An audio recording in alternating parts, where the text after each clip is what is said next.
A community coming together tonight to mourn the loss of a woman in her 30s named Crystal, who died early on Tuesday morning after becoming trapped in a clothing donation bin.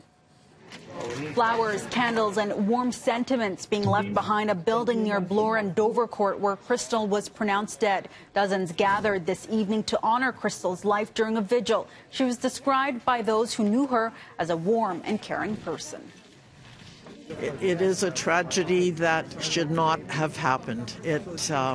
As you can see from the people here tonight, this hit our community very, very hard.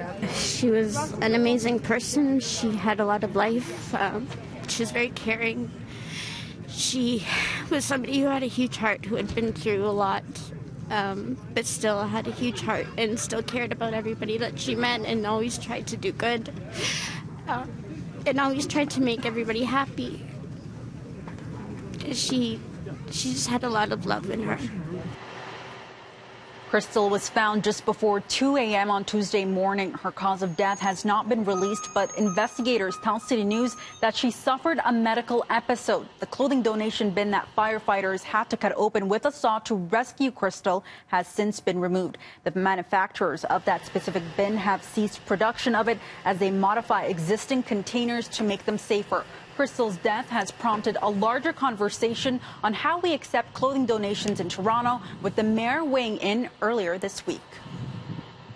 Is this the best way to collect clothing? I think collecting clothing is a good thing socially and environmentally, to help people who are in need of that clothing. But is this the best way to do it in 2018 or 2019 now?